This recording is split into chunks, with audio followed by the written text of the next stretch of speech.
This video is showing examples of proving transformations. We're going to predict the transformation that's occurring. Then we're going to verify, which is another word for prove, our prediction by using coordinates. So we're going to use our slope, distance, midpoint. We'll also use perpendicular. So then we're going to write a mapping rule for the transformation if it's possible. So if it is in fact our transformation and we can write a rule, we will. So the first thing we want to do, so on number 1, we have two figures. We have a preimage, f, g, and y, and then we have f prime, g prime, y prime. So it's important to know which one's your preimage and your image.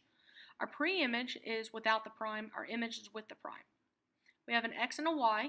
We're counting by ones. This is counting by ones. So what we want to do is predict which transformation is occurring. If we look at this from preimage to image, it looks as if it has f, g, and y have not changed orientation, meaning they're still pointing in the same direction. They have changed location, but they're still congruent. So the transformation that has change in position, no change in orientation, but are isometric is a translation. And it looks as if this might have been moved over, so we think that it might be a translation. So we're going to predict it's a translation. We have to prove that it is a translation, and then if it is, we could actually figure out which translation it is. So we're going to use our properties. For translations, we have to prove that our AA prime, BB prime, and CC prime are parallel. We also have to prove that AA prime, BB prime, and CC prime are congruent. Now obviously we're using letters F, G, and Y, not A, B, and C. This is talking about our preimage coordinate and our image coordinate. Preimage, image, preimage, image. I'm just using this so it's A, B, and C. It's very simple to use. But we have two words here. We have parallel. And in a previous video, I explained what you're supposed to do with parallel. I'm going to highlight that parallel in yellow. And then it also told us that we have to find congruency. So I'm going to highlight congruent in green. Parallel, I'm going to go to parallel first.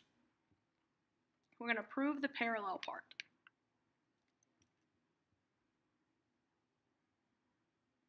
Parallel means we're going to use slopes. Slopes are the same.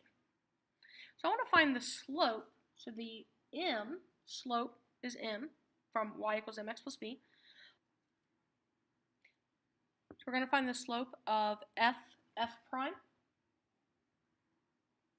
We're going to find the slope of m of g prime. And we're going to find the slope of y prime. So m of y prime. So in order to do this, from f to f prime, I want to focus on that. So I have going down 1, and then right 1, 2, 3, 4. So down 1, right 4. Down 1, right 4 is negative 1 over a positive 4. So negative 1 over a positive 4. Then to do g prime, we connect g to g prime, find our slope. So we go down 1, right 1, 2, 3, 4, also right 4. So down 1, right 4. Down 1 over a positive 4. So far those are parallel. Then we look at y prime. So from y prime we go down 1, 1, 2, 3, 4, right 4. So down 1, right 4. If all of these slopes are the same, then it is in fact parallel. So these are all parallel. That means we can say, yes, this one does work. Then we want to show congruent. To show congruent, I will use the Pythagorean theorem by saying f prime is going to be my hypotenuse. So I actually want to create right triangles using these coordinates. So if we talk about congruent, I'm actually going to be talking about Pythagorean theorem. A squared plus b squared equals c squared. Now I will end up taking the square root of this. So really it's going to be c equals, which is what we want, the square root of a squared plus b squared. And we'll just combine them. So we want to find the distance of f prime. We want to find the distance of g prime. We want to find the distance of y prime.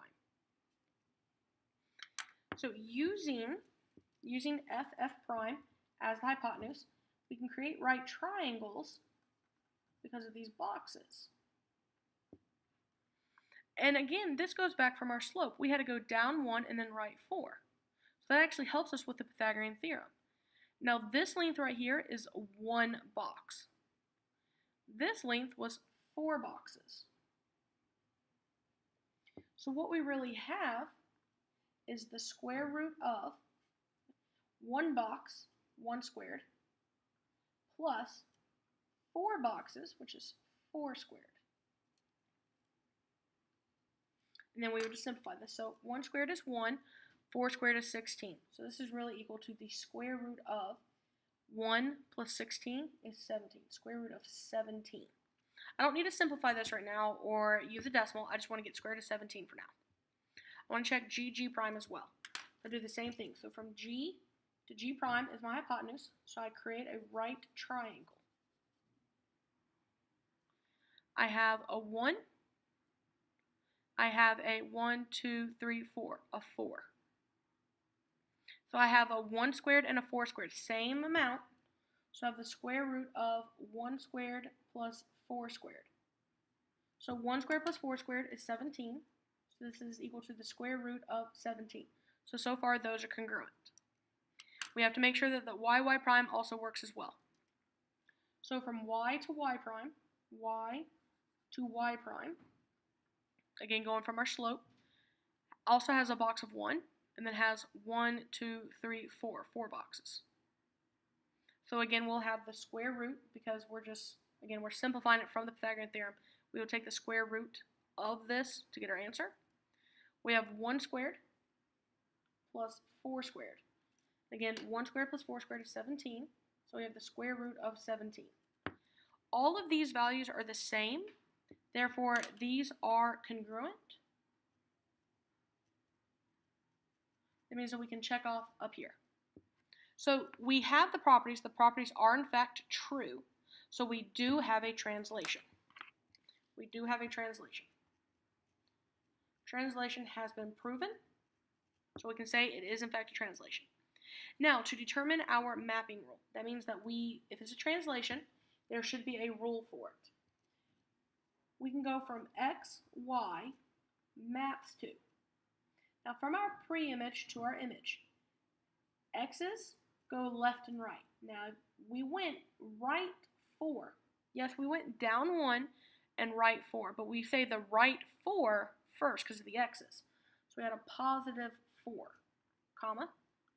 Then our y's, we did have to go down 1, so it would be y minus 1.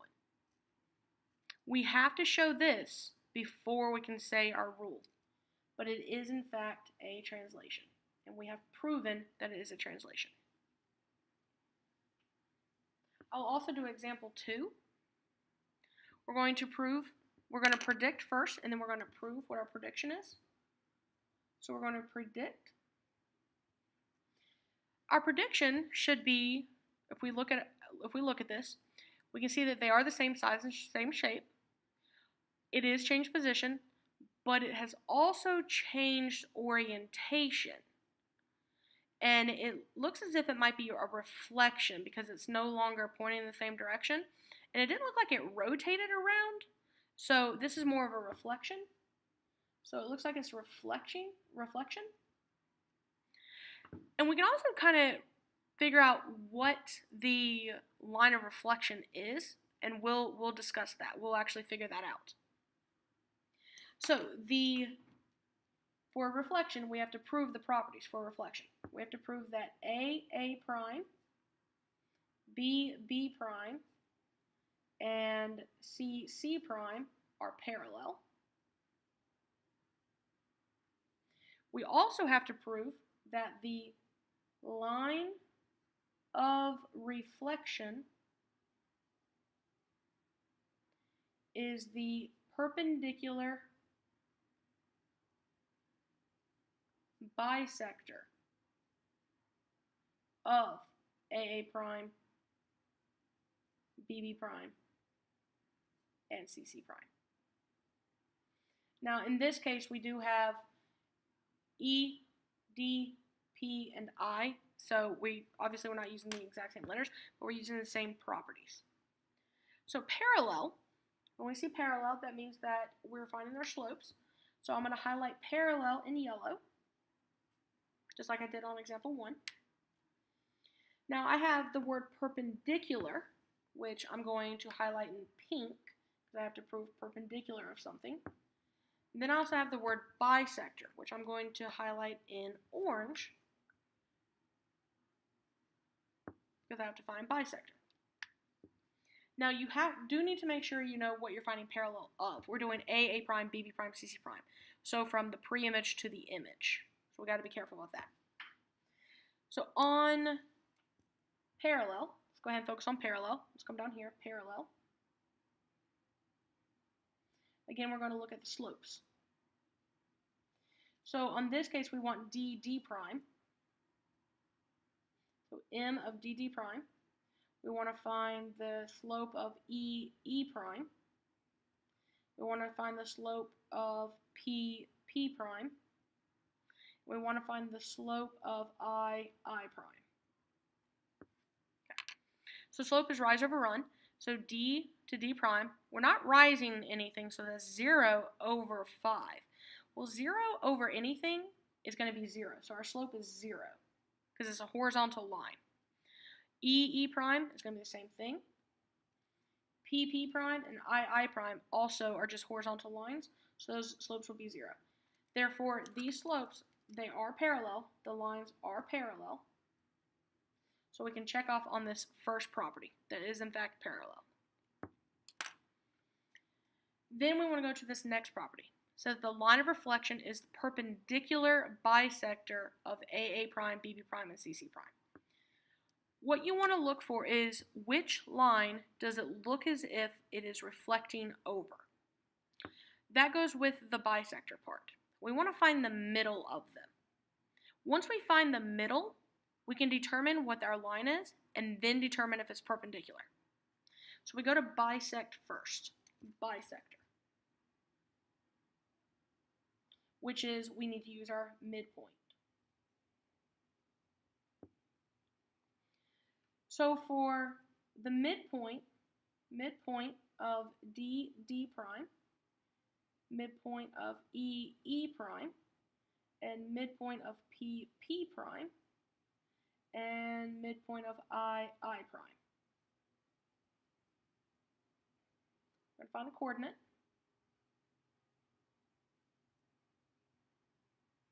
Okay, so to find midpoint, we add the x values and then divide by 2. Then we add the y values and divide by 2. So midpoint, D. We're at a 1 and 5. 1 plus 5 is 6, divided by 2 is 3. So that's our x. Then the y's, we're at 1, 2, 3, 4. We're at 4 and also 4. So 4 plus 4 is 8, divided by 2 is 4. So that midpoint is at 3, 4. I'm going to draw that in here. 3, 4. And you can see that that looks like it's 1, 2, 1, 2. So that's the same distance away. When we do E prime, we're at 4, and we're at 2. So 2 plus 4 is 6, divided by 2 is 3. So the x value is at 3. The y value, these are both at 3, so 3 plus 3 is 6, divided by 2 is 3. P prime, we're at 1 and 5 for the x's, So 1 plus 5 is 6, divided by 2 is 3. For the y's, it's at 0 and 0 because it didn't go up at all. So it's at 0, so that midpoint should still be at 0. 0 plus 0 is divided by 2 is 0. I prime, we're at 2 and 4. 2 plus 4 is 6, divided by 2 is 3. And then the 0 plus 0 over 2 is still 0. So our midpoints are at 3, 4, 3, 3, and 3, 0.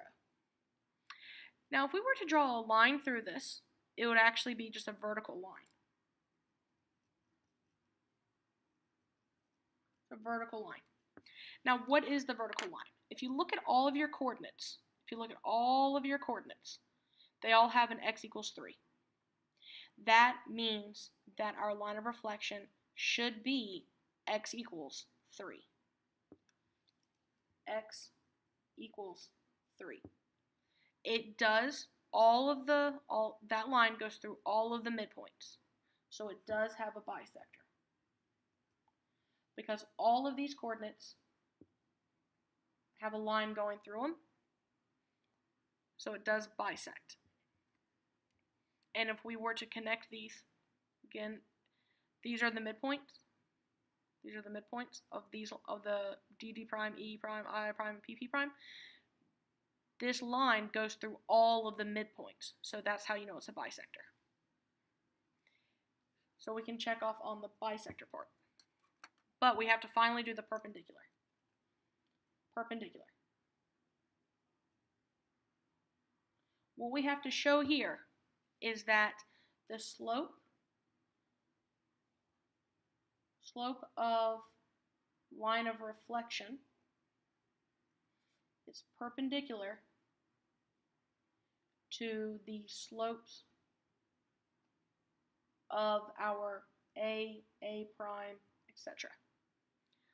We already have all the original slopes are 0. So this one is m equals 0.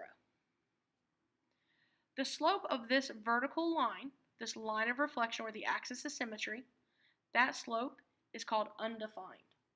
This is equal to undefined. An undefined slope and a slope of 0 are perpendicular because they would form 90-degree angles. We have horizontal lines and a vertical line. Those are perpendicular. These are perpendicular to each other. So we have perpendicular. That means that we can check off on this entire property. So we checked off on parallel, perpendicular, and bisector. So that means that this is in fact a reflection. So we can say it's a reflection over x equals 3. Now, x equals 3 does not have a mapping rule like we would with translations. The mapping rules go for the y-axis, the x-axis, y equals x, and y equals negative x. So since x equals 3 is not one of those lines, it actually doesn't have a mapping rule. So I'll put in here no mapping rule, because it's just a random vertical line. This is our answer.